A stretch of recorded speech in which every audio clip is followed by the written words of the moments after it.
Good evening. Thank you for tuning in to Veterans Voices. Tonight we explore the world of military literature and invite you to meet the author.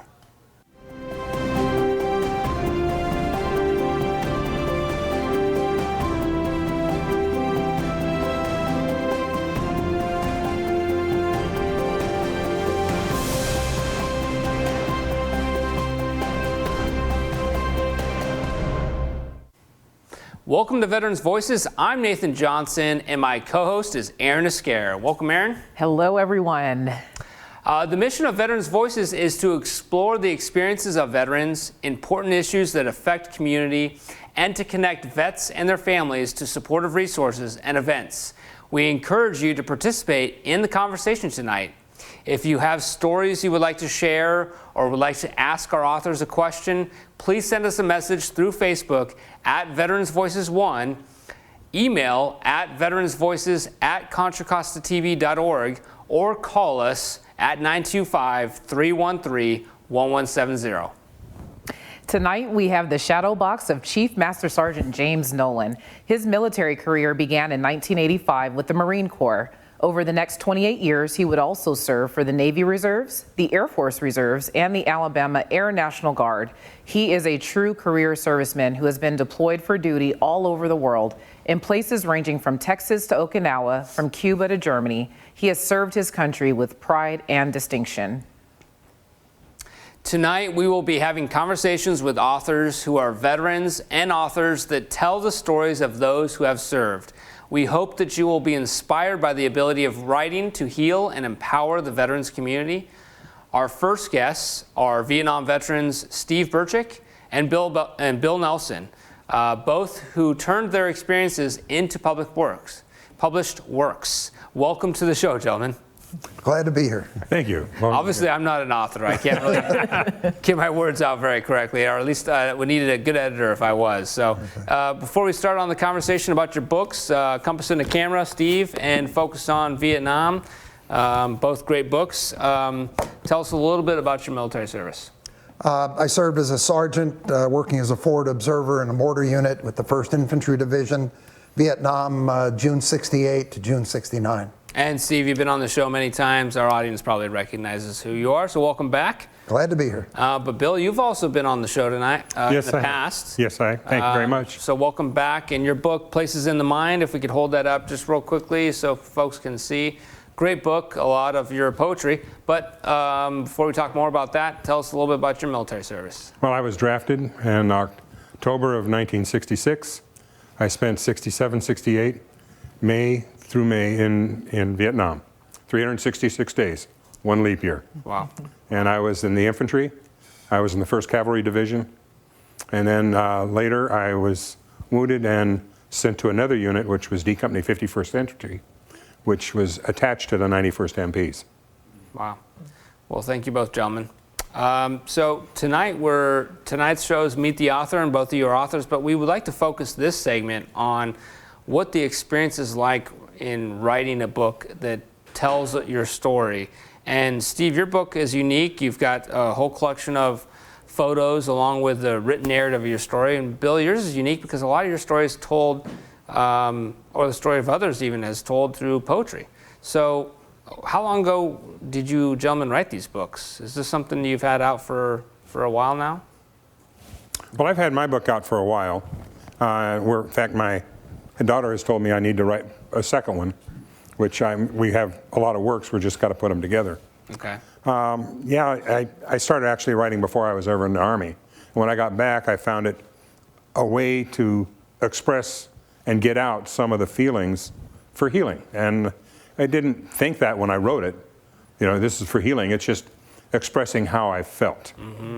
And then I would share those, and people would say, you know, I can relate to that. May not be the same thing, but it would help them too. So It's actually really unique that you're doing it in the form of poetry. So where does like the poetry background come for you? Well, my poetry background. I was flunking English in high school, and the teacher said, we have this extra credit thing, poetry. And so I turned in a bunch of poems that I'd written, and I got a D, which is passing. And that was my start. Then I had a hiatus of not doing it, and then I went back into it. And And I've always liked words. And the poetry is painting the pictures he has in words so that people can experience them differently. When people read your poems, do they oftentimes read it out loud, just read it to themselves? What's the experience you think? Well, one of the requirements I have is you have to read out loud. And the reason being, most people have been in a situation where it's pretty emotional and they read something to themselves. You're going to go speak at a funeral or something or whatever that's emotional, or a wedding, and you get there and you've got it memorized perfect, but when it comes out, the feelings come out. And so I tell people, when you read the poetry, you have to read it out loud. You don't have an option, and then you can experience what you're saying. When you hold it in, you're also holding your feelings in. When you bring it out, you're bringing your feelings out. Interesting. And Steve, so yours is a little bit different. Yours is, well, particularly one of them is titled Focus on Vietnam, which is the focus of the lens, right? Yeah. So you tell a little bit of your story through the pictures that you captured. Yeah, and in fact, the writing I actually backed into as a result of the pictures. Arriving in Vietnam, I assumed this was going to be a one-in-a-lifetime experience. So I had a personal camera, didn't bring it every time, but maybe a couple times a month. I'd shoot several rolls of film. Every hour on patrol, we took a 5-minute break, and I'd pull the camera out, shoot 20 or 30 pictures real quick in 3 or 4 minutes, put it away. But like a lot of Vietnam vets, when I got back, country's in an uproar. The war was not very popular, so I put the camera away, put the pictures away, didn't talk about it for 40 years. And it was only a short time ago, 4 or 5 years ago, when a neighbor of ours who's an English teacher in a high school asked me to share some pictures with her students. She was doing a segment on war and literature.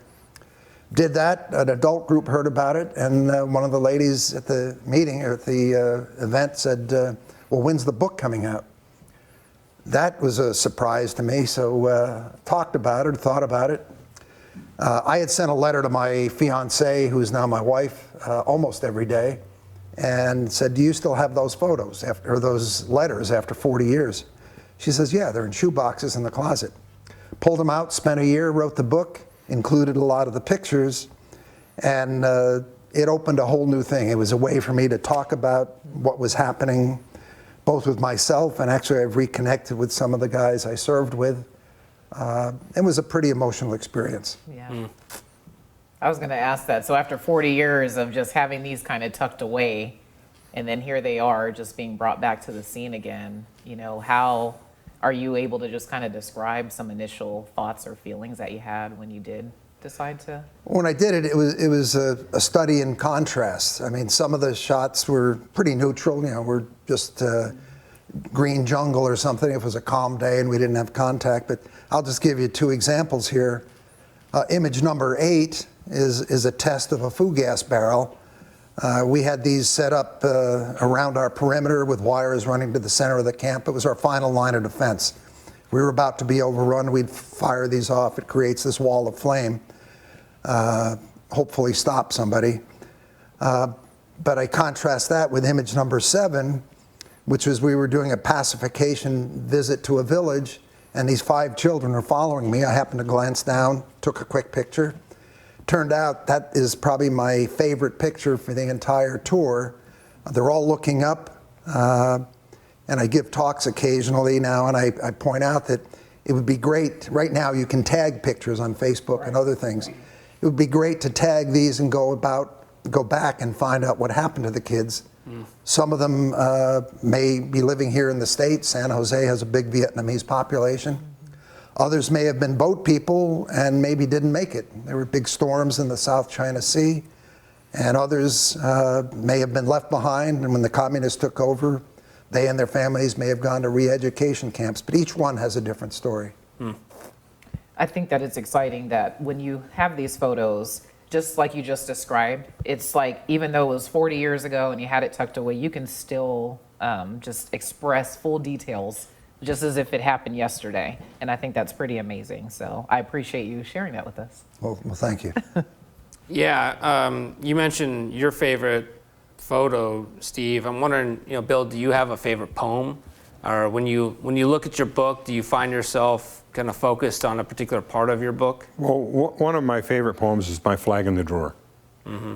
Because it kind of puts in perspective not what we did was right or wrong or indifferent, but why we were there and the homage we pay to those that give their last full. And it affects everyone and not just the person that we lose. And so that is probably one of my favorite poems. The last one I read, it's really interesting, is the last thing you do is probably the best thing you've ever done. So when I was invited to come to do the for the Veterans Celebration, that was one of my favorite that I wrote. When people read them, do they share their favorite parts? Does someone come and share their favorite poem with you, or Steve, does someone come and tell you, that picture, man, that's such a fantastic picture. It just really told the story of what it was like in Vietnam. And when they do share it with you, how does that make you feel to hear that story kind of retold back to you? Well, it humbles me somewhat. I'm glad that I could write something that helped them, but it humbles me that I wrote something that helped them. Right. Because you paint the picture as good as you can with as many words to express your feelings, and you never know what that same word means to someone else. What about you, Steve? I've had the experience of people looking at the photos and in a couple of cases recognizing somebody in the photo. I had one example was I had a photo exhibit in a bookstore in Oakland, and I get an email. It was actually a woman. I may have mentioned this on another show, but there were Red Cross women who went around to visit the troops, and they'd visit 5 or 6 base camps in a day. Come in for an hour, 2 of them, play some silly game, and then chat. It was just a chance to talk to somebody. Anyway, I get an email from somebody, and he says, I know who that lady is. She married my roommate from Ohio State. Well, we communicated back and forth, and then a year ago, my wife and I were visiting Colorado, stopped in, met her, and had a great conversation. And ironically, she was in the midst of writing her book, which she has since published. So there's kind of circles within circles. It creates connections.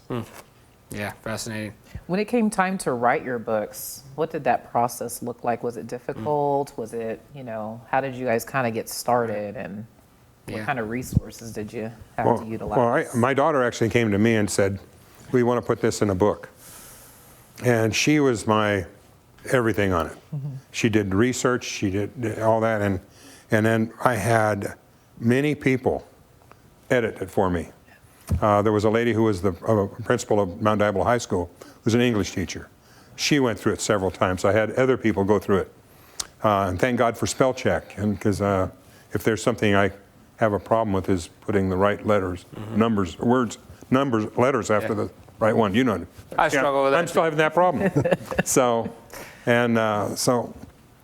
it took, the whole process took probably a year for us to put together and get what we really wanted. And how about for you? For me, once again, the basis was the photos and the letters. So the first thing I did was, most of the photos were either prints or slides, black and white prints or color slides. So I scanned all those images, and that took a couple of months to do. Then I went and scanned all the letters that I'd written to my wife and decided to do a chronology. So I just took it day by day and didn't include everything, but tried to, in a given chapter, talk about what was happening in that 3-week or 4-week period and intersperse some of the photos. And one of the interesting things, the photos actually helped write the book, because there's one chapter where I describe flying over a village, and we're approaching the village, and then it's about 7:30 in the morning, and people are lining up to work at a small factory. There's a marketplace opening, there's people heading in. Well, I didn't remember all that at the time, but looking at the photos frame by frame as I was flying over, I was able to build the story out of that. But once again, it took a year. And then my wife is very good with English, and so she was my editor. We went through 11 edits before we finally said, okay, I think we've got it right now. So what I'm hearing is that this process is very therapeutic, not only to yourselves, but to other people as well. People take different meaning from it, maybe, but it also requires a lot of patience. And it sounds like it's kind of sparked sometimes by other people. It sounds like in both instances, your daughter and this other woman at this said, hey, when's the book coming out? What's maybe your least favorite part of this process of writing the book? Or we haven't really even talked about distributing the book. But what's the hardest or maybe your least favorite part of this? My least favorite was the editing. Because one of the people that edited was my brother. And he would call me and say, I think you ought to say it this way. And I'd say, well, you write yours because I got mine written already. So, I mean, going through that or accepting a little bit of criticism on something you've already created and being able to say, you know, you're right.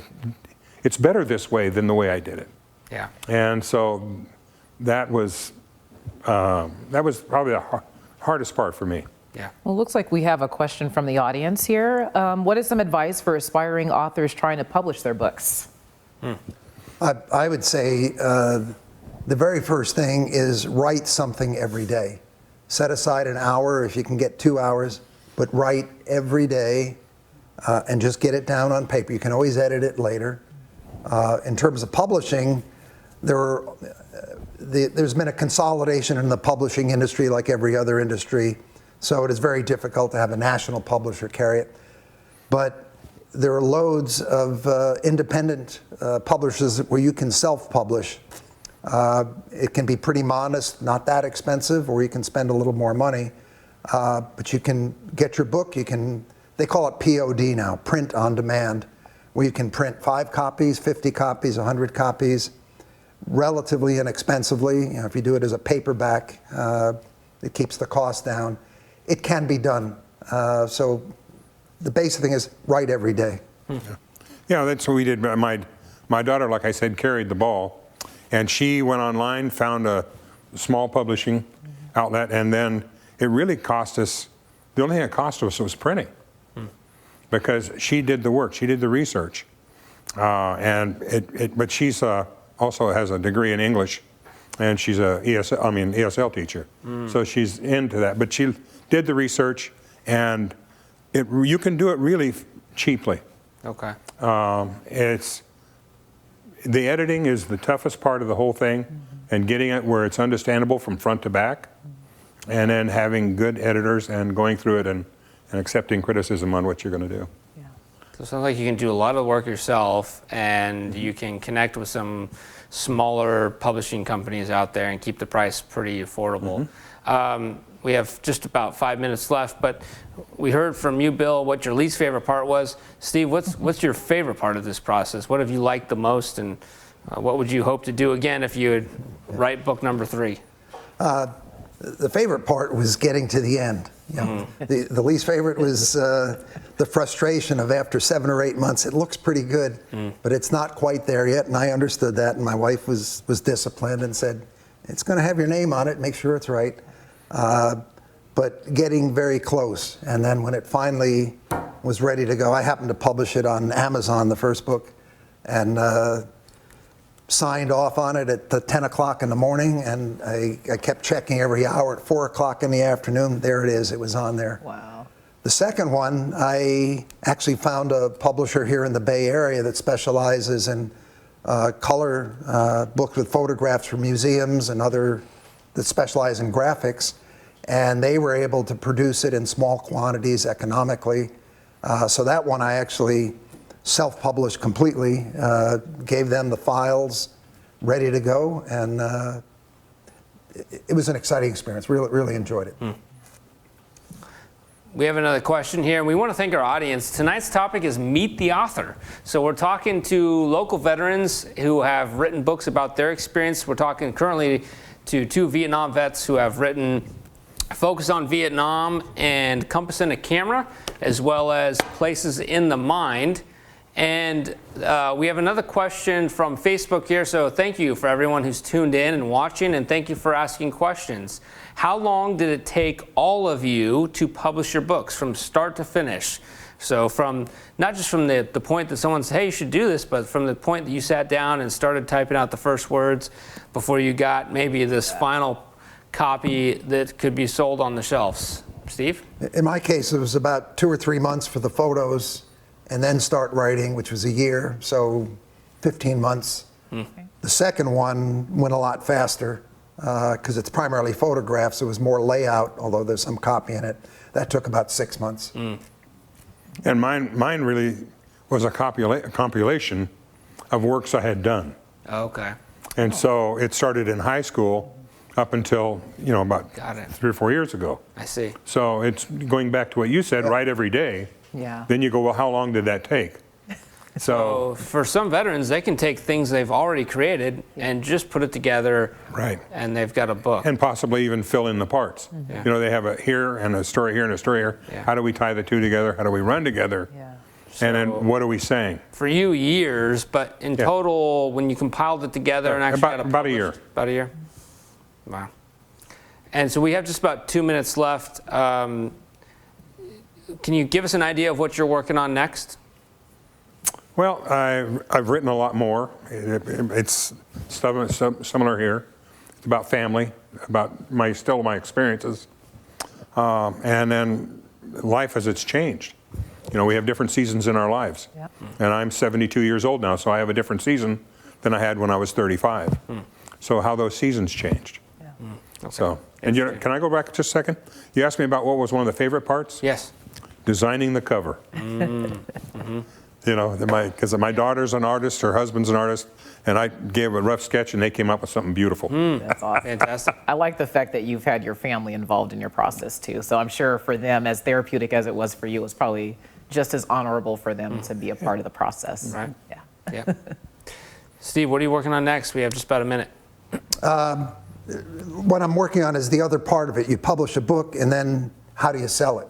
And that's actually, you could do a whole show on that, but the bottom line is you got to rely on yourself. Give talks to groups, bring the books along, set up a Facebook page, set up a web page, promote it yourself. Nobody else is going to sell your book for you. You've got to get out there and do it yourself. So one part is writing it, the other part is marketing it. And So, perfect way to end that. If folks want to read your books, how can they read them? just look up the titles, Compass and a Camera. This book is available in print form like this. It's available as an audiobook, and it's also available as a Kindle. Great. And Bill, how can... Yeah, we were on Kindle for a while. We're not now, so we basically contact you, and you've got my information. Got it. So contact our County Veteran Service Right. Office, and we'll get them a copy of Places in the Mind. Yep. Very good. Gentlemen, thank you both for your military service, your years in Vietnam, and for all the work that you've put into in creating these books to tell your stories. So thank you both for being here tonight. Again, I want to thank Steve and Bill, and I want to thank our audience for tuning in and hearing about these wonderful stories with us. We will be right back with more military authors right after this message from the 2020 Census. How will 2020 Census data be used? Where there are more people, there are more needs for public services. That's why the census is used by the government to inform funding decisions each year. But that's not all. It's also used by nonprofits to inform services, by businesses to create jobs, and even by students for school projects. Understanding how the population changes helps us shape communities across the country for the better. Shape your future. Start here. Visit 2020census.gov. Is my 2020 census data safe? After sending your census response, your personal information is kept safe. By law, it can't be shared with any other government agency, law enforcement, or landlord. No one. So take your 2020 census with peace of mind. Shape your future. Start here. Visit 2020census.gov. Welcome back. Are you out there with a question? We encourage you to connect with us. Call us right now at 925-313-1170. Our phone lines are open. Our next guest is the author of many works that are centered on the life and experiences of those who serve. He is a prolific storyteller and documentarian. I want to welcome Jerry Whiting to the show. Thank you. It's nice to be here. So we are excited to hear from you, and we want to hear a little bit about you first before we talk about your works.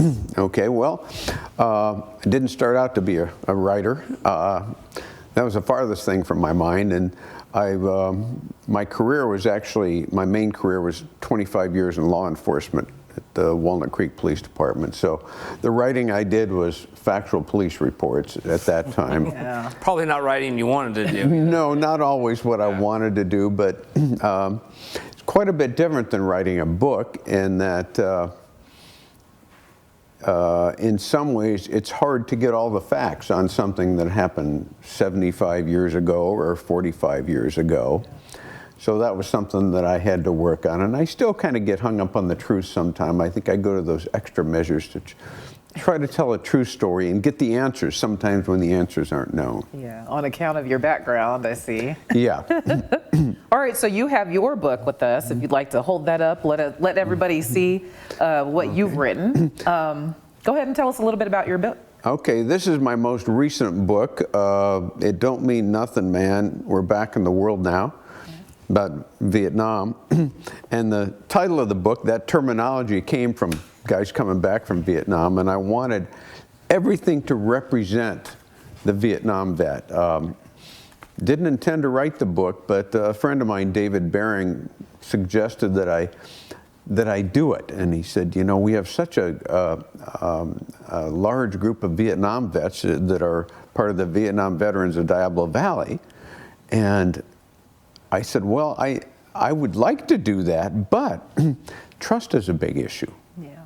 You know, I mean, not just because they're Vietnam vets, but I think it's hard to trust people today with a lot of the stuff that we see in the news media and stuff. I mean, it takes a lot of trust to have somebody tell your story. Yeah. And so that's what I had to work on at the beginning, and I wanted to, was about a year and a half or 2 years before I wrote anything, where I just got to know these guys. Yeah. And gradually a couple of them accepted me. And one of the guys gave me his diary to read, and I know when I read what was in the diary that he trusted me. And then he encouraged other people to talk, but I insisted it be a positive book. And I insisted that the stories have an equal setting. Not all the stories are combat stories, because not everybody served in combat, but I think that they're all interesting stories. Right. And another thing is, for those who are in combat, I said I don't want the book to be about medals. You know, some guys were decorated for doing some very brave things, and then other guys had done some real brave things and they didn't get noticed. And I didn't want people to judge my vet by whether or not I said in the story they'd received a certain medal. I just wanted to tell the story. Yeah. And so it was a long process. Can we talk a little bit more about that? Because I think it's interesting that as a culture, I feel like we have a certain fascination with combat, and I think we tend to forget that there's many out there that are not being shot at or shooting back. But as you mentioned, there's an interesting story there. How do you take a story like that and tell it in a way that really grabs others' attention? Well, I think you have to pull the story out of the vet and, you know, and find something that's interesting. In this case, in this book, for instance, one of the stories I told was about a guy who came back from Vietnam when he went back to college. And he's sitting there in class one day, and the instructor was a pretty radical guy and started really, working the class into a fervor that was anti-Vietnam. And here's this guy who just got home sitting there. And I think so, just telling that story the way it happened is interesting. And again, focusing on positive stories. Story that you don't hear where some guy in Vietnam is first Christmas away from home. You know, and what's he going to do? He's got friends there, but You know, he's never been away before. Feeling lonely. And so what does he missing do his is family. he takes his Christmas gifts and takes them out to a local village. And he had some Jiffy Pop, that popcorn you'd put on the stove, and he took Right. that out and shared it with the village kids. And so I think those stories create their own interest just by, you have to be careful what you select, I think, to find something of general interest. But I think the stories are there. Yeah. And I also focused on telling the vets that I wasn't going to create any heroes. I think whether it's a World War II vet or a Vietnam vet, one of the things that they're often concerned about is exaggeration, trying to make them into a hero when they don't feel that way. And so I would make that promise at the beginning and say, I just want to tell your story. Right. And I'm going to go beyond what you tell me. I'm going to research it too. Yeah.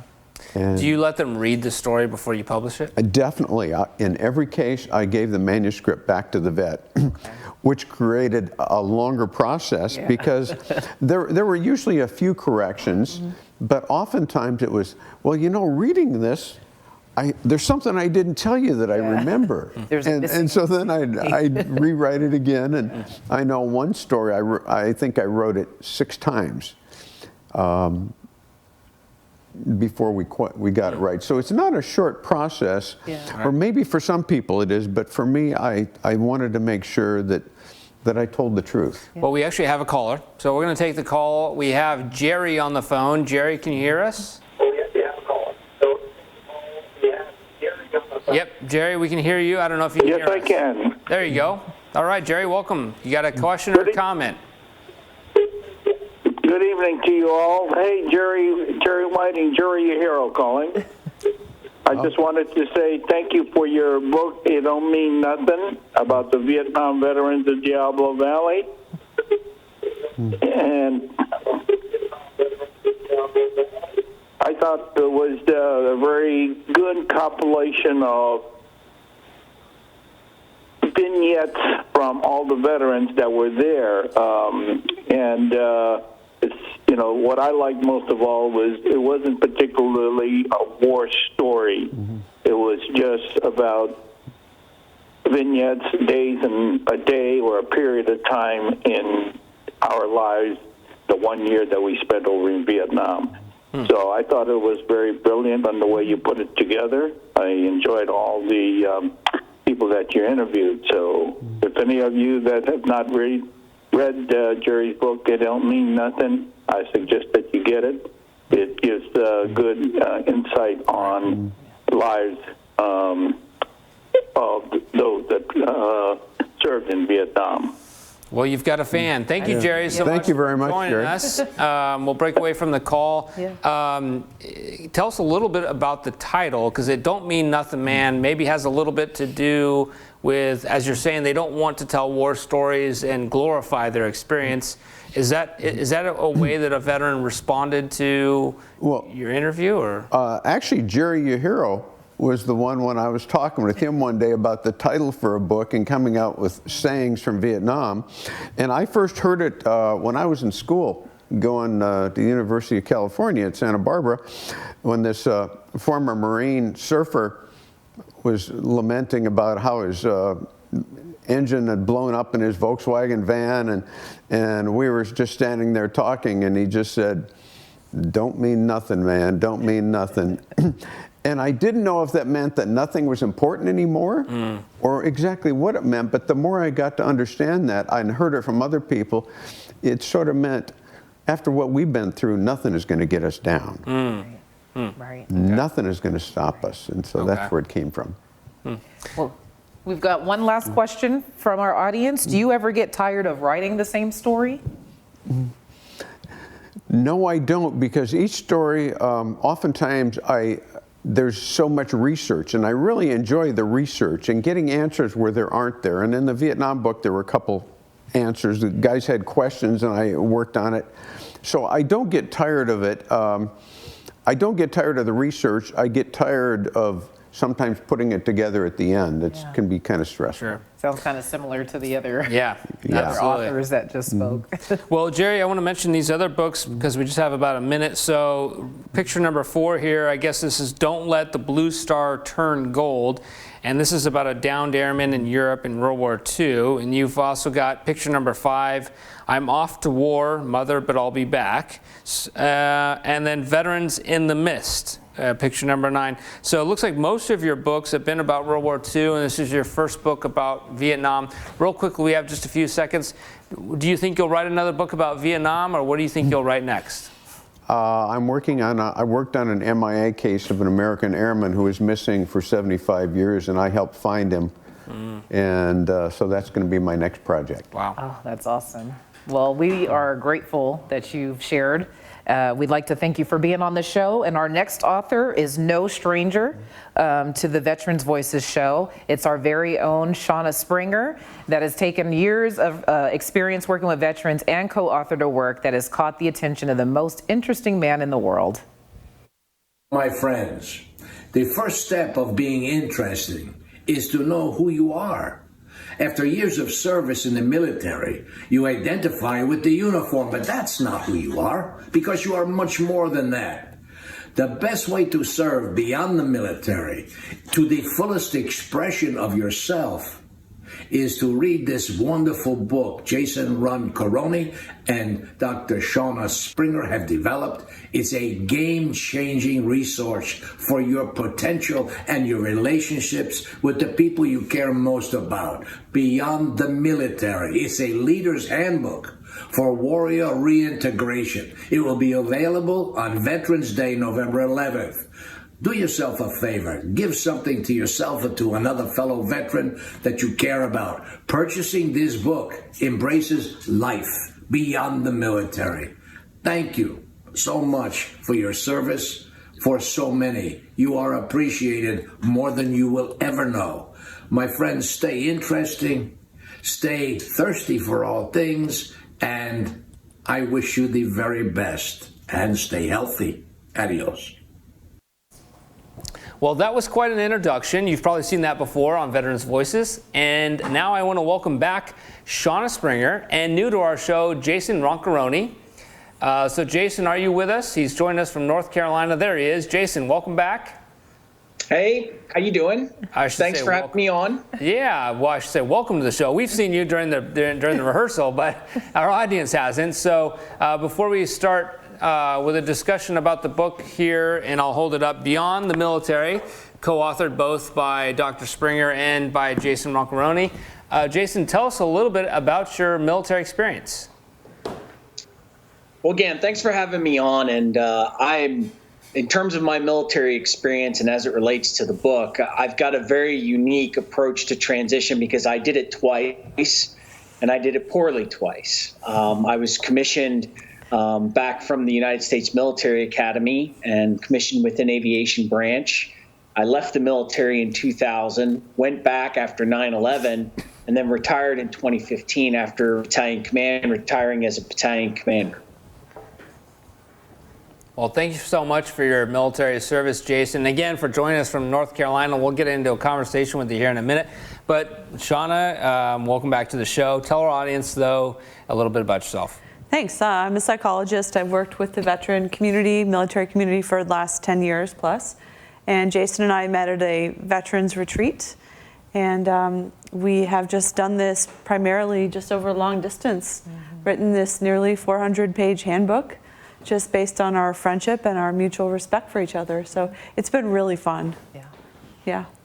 So this book in particular has been a big rave lately because it just came out recently. It launched back in November on Veterans Day. Around Veterans Day, right? Yep.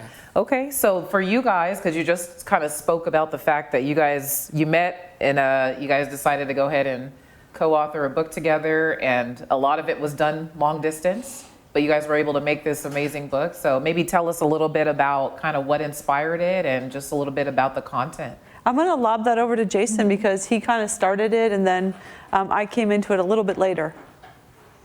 Yeah, Jason. Well, thanks. And I guess the way it started is since the time that I retired, as somebody who did this transition process wrong twice, I wanted to kind of really focus on helping service members, in particular military leaders, have a successful transition. And by successful transition, what I'm talking about is really addressing the deeper psychology and the cultural aspects that cause veterans to really kind of approach transition from an aspect of fear. And what Shawna and I wanted to do with this resource was inspire them to approach it with a sense of confidence by helping to really clarify those things that we don't really talk about in this transition space, having to do with that psychology, the culture, and the relationship aspects of what you're going through. So what this resource is intended to do is really to kind of get you focused and resolve that identity crisis that you go through when you leave the familiar culture of the military, and to really kind of step into what happens next with confidence. Yes, I mean, the military and the career transition are not the same thing. There's part of the transition is finding a new career, a new occupation, but it's such a much bigger thing than that. That was so clear to Jason and I when we started thinking about what we wanted to approach. We're actually doing a talk together for the Academy Women. It's their annual career workshop, and we're going to be talking about the dark underbelly of transition, which is all of this stuff that people are not talking about. The identity crisis and the psychological dimension of transition, and for me, how it rocks even the most solid relationships, or how people that are single sometimes jump into relationships and then the relationship ends, and it's so much more turbulent than even transition needs to be. So we kind of came together around the topics that we really need to urgently explore, that we feel really haven't been looked at in the depth that they need to be as yet. What type of responses have you guys gotten so far with the book? Just feedback and just different? I'm curious. It's been amazing. Jason, do you want to start? It's been overwhelming, and what I would say about it is that there are certain things that we included in this handbook that were really kind of getting at how service members believe in themselves. And when we kind of wrote this and put it together, we knew we were taking a risk with some of the exercises. For example, when we're talking about the idea of limiting beliefs and really kind of repurposing them based on your strengths and capabilities into something that's more empowering, again, to get after the positive psychology and how you can approach this more confidently. And the going in thought is that, these military leaders are not going to respond well to this. But in many of those cases, the riskier exercises that we decided to include in there are actually the ones that really resonate the most with the people who have actually gone through these exercises and worked their way through the handbook.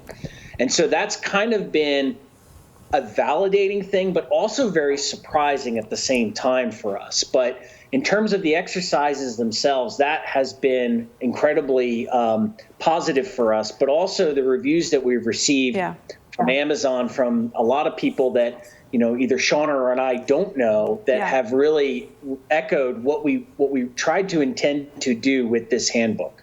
Yeah, the best feedback to me has been that it's a long book, but nobody who has read it has said, oh yeah, you guys were off on that, oh, you really missed that. Nobody has ever said that. They've said, wow, that was really thought-provoking, and I really resonated with the way that you talk about it, the way that you look at it, the way you describe those struggles. Nobody had really put it to words that way and taken me through the exercises to show me a meaningful path for a way forward. So that was, one of the surprises. And then I think as well, giving service members the message that we're not looking at you as deficient. We're not looking at you as somebody who is necessarily going to struggle in transition. And at the same time, a lot of our best military leaders hit a wall. And so one of the most surprising pieces of feedback that we've received is so many of these respected military leaders have privately or publicly, which is awesome, posted reviews on Amazon or written in support of us or endorsed our book because it's been really helpful to them, or they say, I wish that I had had that when I transitioned out. And so I think it just goes to show that if we empower our best leaders, that they will see kind of the truth of what we're after. And Jason has used his own experience to really talk about this in a very authentic and humble way. And then I kind of come in and add some of the relationship and the psychology pieces to the partnership. Yeah, so a neat way to partner on a book, to have more than one author. It looks like this book maybe is not intended to be read from cover to cover. Maybe someone just picks this up and starts somewhere in the book. Would you say that's true? Yeah, this is not one for like the bathroom or like the beach or like, the page turner that, you look for on a Friday night. This is one to be taken in pieces and really work through. It's really a roadmap for how to navigate transition from the military with confidence. And so it's really meant to be a workbook with insights and tools. So I'm wondering from you, Jason, to what extent have you relied on your connections in the military or your role as a former commander to get this book into the hands of the military? Is this something that you think the military would purchase and hand out to their clinicians, or do you find that each individual commander needed to be explained about how important this is? Well, I think that's a great question. And the way we wanted to write this was we did it from the perspective of trying to frame it. And if you kind of look at how it's set up, to be written the way the field manuals are in the Army. And what we used as kind of the structure for this was the military decision-making process, which, speaking for the Army, this is kind of the core doctrine that we use for operations. And so what I wanted to try to do to kind of cross that bridge between, to understand this transition process was to use that as a framework.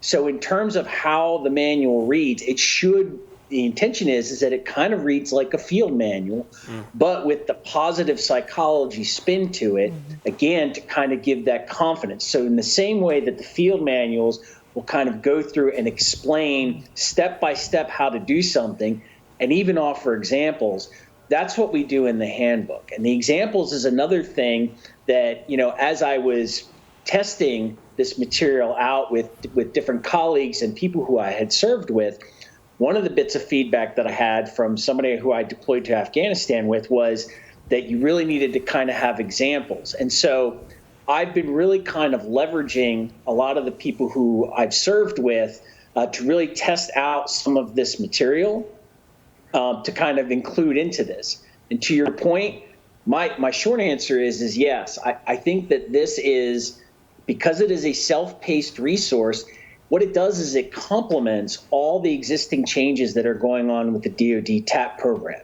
So it doesn't challenge or attempt to supplant what we're already committed to doing in order to improve the TAP program.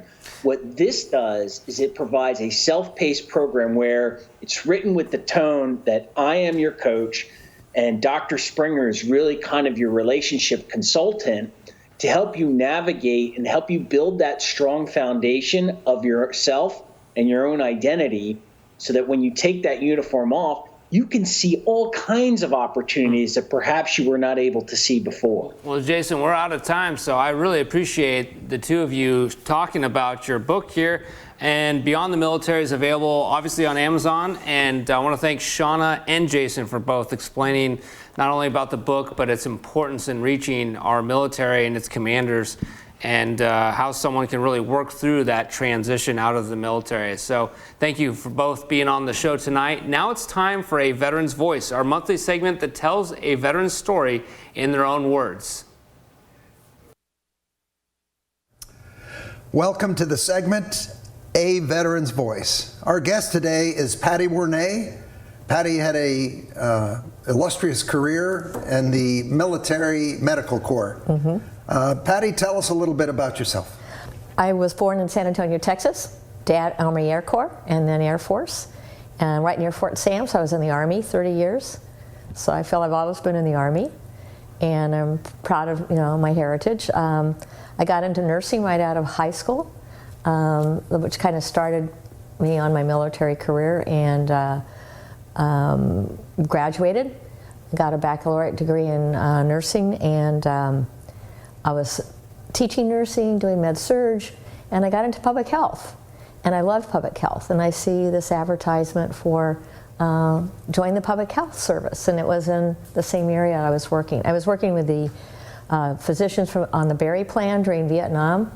That was the main group of physicians that had to serve and do something. And so I said, well, I'm going to join in. So on picture 5 there, that's me getting sworn into the U.S. Public Health Service in the San Francisco regional office. And so pretty... Who's doing the swearing? Mr. Johnson. And I don't know where he is now, but I do know the new regional director for the U.S. Public Health Service. He's in my chapter of Military Officers Association. So it's kind of gone full force. So I'm in a couple years serving, and I go to a nurse meeting, and an Army nurse is there, gets a hold of me and says, hey, you need to come to the Army. Image number 1, was that you just as you're entering the Army? Pretty much so, and I'm in, my dad retired from the military in the Denver area, so I got sworn in and got sent to Fitzsimmons Army Hospital. So I'm there with my Class A's on in my dad's mom and dad's house, and my dad, said Army Air Corps and Air Force, very proud. So I said fine. So I went over to the Army. I started at Letterman Hospital in San Francisco, and med-surg, did some pediatrics, and then I went into a medical mobile unit. These were called the DETMEDS units, and we had portable equipment that we trained in country. We had them stashed. Ours was at Camp Park. Another question. Sure. Image number 10 looks like an inspection of foot lockers. Yeah, this is a DETMED stays out at Camp Parks. That's one of the old barracks at Camp Parks. Oh, okay. It may still be there. And was that an exercise? Or? Oh, yeah. This is when we had to unload everything, look what's in there, catalog it. So I'd have all these nurses down on the ground, and 91Cs, which were like the LVNs. The transition from public health to the Army. Did you have to go through some kind of basic training? Yeah, I did. I had to go. What was that like? It was great. I was a captain at the time. So, because when I came into public health service, they gave you rank for your service in the masters. I mean, for your time as a nurse in the masters. Yeah. So I'm in there, I'm with all these young lieutenants and stuff, because by this time I'm about 26 or something. And they said, you need an aide de camp. We'll help you out here. So, but we had to do the rappelling, we had to do, carry gurneys back and forth, and, all this stuff, learn how to load a chopper as part of our basic. Okay. It was at Fort Bliss, north of San Antonio. What was that, 6 weeks, 8 weeks? I think they were doing the fast track then, because we were, we were just getting out of Vietnam and trying to build up. So I think it was like about 3 weeks. Had a chance to get my my PhD, and I could use my GI Bill. Oh. So I went ahead, because I served during, Vietnam State. Where did you get your doctorate? UCSF. Okay. And I'd got my master's there as a nurse practitioner and in public health, and then returned there and was in health administration. So the Army Nurse Corps, and I think most medical services, love education. Love that you continue on, do a lot of education. I went to a lot of schools in the Army where they were excellent. And so that was one of the big pushes. And because of that background, I was asked to go to Civil Affairs Command, which was down in Sunnyvale. And I was there 10 years as the medical readiness officer. Okay, let me just step back a minute. And you got a couple images here. Sure. You got one image of you, it looks like you're at Coney Island or something. There's a beach number 3. Number 3, what's that? Well, I got to serve in Thailand for about 5 weeks on a Cobra Goal exercise that's done every October, and with the Thais, we send over a multi-military service group, about 3,000 folks that serve with the Thai military, and my commander at the time said, we need medical people to also go there. And we work in tents, and we went, I don't know how many villages. I was there 5 weeks, and we probably went to 30 villages. And what were you doing in the villages? Mainly like triage concept, worked with the Thai Army, and these were, brought us to the experience of being in a foreign country. Okay. Brought us the experience of being around other languages, other systems of health, working with another group of medical people on the Thai Army. Image number 8, looks like you got some buddies in fatigues there. Okay, this is from when I was in civil affairs, and the gentleman on the far right was a command surgeon at the time I came in, and John Donnerly, in fact, he works at the Standouts. He's a dentist, and he lives in Moraga. Image number 12, is that your coffee break? Yeah, that's my coffee break out at Camp Parks. So it was quite the place, very hot, of course, as you know, in the summer. It's in the Dublin area, Livermore, and I think, when am I there? I'm a lieutenant colonel, I guess. Yeah, and having a good time out there. One of the things I wanted to ask you is the current state of affairs for medical personnel, or young people considering a career. Yeah. What are your thoughts on that issue? I think the medical career is, whatever. If you want to be OT, a PT, a nurse, physician, we still need people. And there's a lot of states and cities that are underserved, do not have enough medical folks. That's why I got in the U.S. Public Health Service. And you and I were talking about, as far as military positions right now, Department of Health in the Army under DOD is looking at cutting 18,000 medical people off. So there's a lot of angst from us that served and people in about what's going to happen. I served 30 years because I want the best health care for our kids. I still do. Any closing advice for people in medical entering either military or civilian life? Or which would be better? You have to have some good grades. You have to have done well in college, but you have to have tenacity. And when I was going to apply for the PhD, one of the advisors at UCSF, nurse advisor, I said, I don't know if I'm smart enough to do this. She said, you're very tenacious. Also, I'm still serving now by being a chapter president of Military Officers Association that meets in Danville in Veterans Hall. We get to talk to younger vets because younger folks, because we take people all the way from the time they become an officer to whatever. So we also speak for retention, recruitment. My organization, shouldn't say mine, but military officers. The one you belong to. The one I belong to. Aren't you current president? Yes, I am. And then I'm also on the state council as chapter affairs. We have 31 chapters in California. We're not as well known as some of the other organizations, but advocacy, big. Okay, well, you've had a pretty impressive career in the medical field, in the military, and now with MOA. Yes. So I want to thank you for coming today. Thank you, Steve. Thank you very much. Thank you. Thank you for tuning in to the show tonight. We hope that our authors have inspired you to explore the world of veterans literature, or perhaps even encourage the author in you. Before we go, we'd like to share a few resources and events in our community.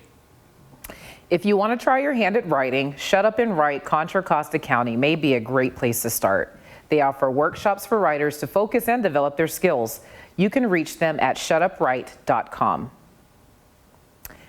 The Veterans Voices Writing Project helps veterans find the writer they can be. Their mission is to enable veterans to experience solace and satisfaction through writing.